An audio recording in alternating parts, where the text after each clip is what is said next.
Welcome back to This Week So Far, the show where we connect the dots so you don't have to. This week, the dots are covered in blood-soaked tinsel, and they're begging you to stop opening the PDFs. I'm your host, Tino. This week, the Epstein Files rabbit hole continues to go deeper, straight past disturbing, right through why does this exist, and directly into the ninth circle of hell. Turns out the gatekeeper is Adobe Acrobat. Let's get into it. In our first segment, the Epstein Files now featuring free trial. So the administration essentially released another batch of Epstein-related documents. They're yelling about transparency, accountability, justice, except teensy-weensy little problem. People quickly realized that if you had the right Adobe license, you could just unredact them. Absolutely incredible. Nothing says national security like, oops, this was locked behind Adobe Acrobat Pro. It's not a leak, that's software oversight.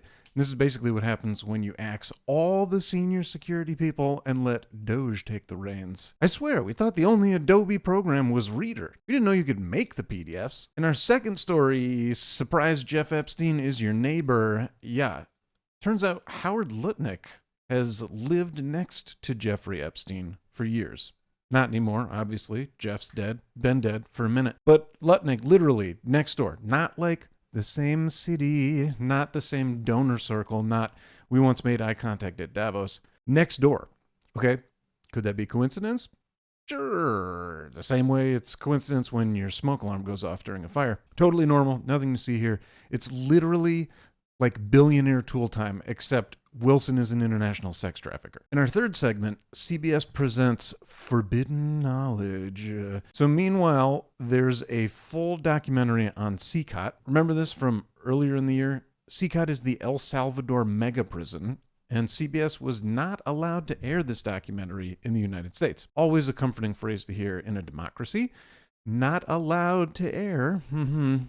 Thankfully, we still have the internet, where the entire documentary exists in full, because once something hits the web, it spreads like a Kardashian sex tape. And there's two layers to that joke. Hey-yo. So if you're wondering what happens when tough on crime becomes brand identity, good news, there's homework. In our fourth story, breaking, we are liberating Greenland. Yes, don't worry, everyone. Right on cue, here's the next distraction. This week's chosen shiny object is Denmark. Yeah. Specifically Greenland, which apparently is just sitting there defenseless, helpless, hopeless, waiting for big, strong America to swoop in and protect it. Protect it as hard as we can. Do you know how hard it is to live in Greenland? Like, they don't need protection from anything. They need better shipping logistics, and they need sun lamps. Trump, of course, rejected reality, substituted his own, saying, well, Denmark was there 300 years ago with a boat, but I'm sure the U.S. was there too.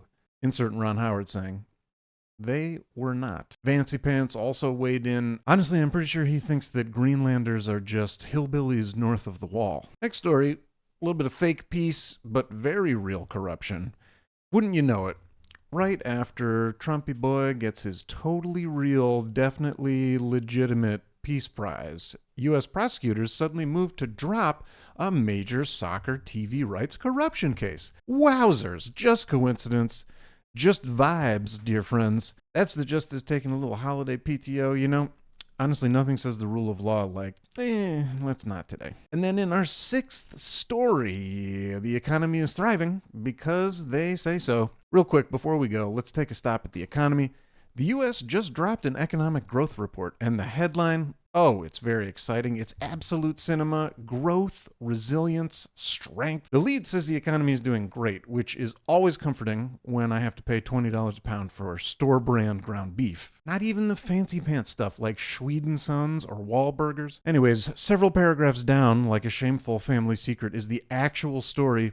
Lower income families are dealing with slowing wage growth, rising costs, you know, small luxuries like beef, coffee, furniture, optional things like a chair. But don't worry, the economy is heroically being buttressed by the fact that layoffs are still limited, which is economists speak for, if you're still employed, you should stop complaining. Now, where is all this glorious consumer spending coming from? Well, not you, not me, and not the guy choosing between gas and groceries. It's coming from affluent and upper middle class Americans who are absolutely crushing it at things like travel, recreation, Restaurants, discretionary purchases. So yeah, the economy is booming as long as you define the economy as people who can still afford brunch. So if you're struggling, don't worry. It's not a recession. It's just you not being the target demographic. So anyways, Merry Christmas. This lovely Christmas Eve. Have a lovely holiday. We'll see you this weekend for another episode of Talk Show.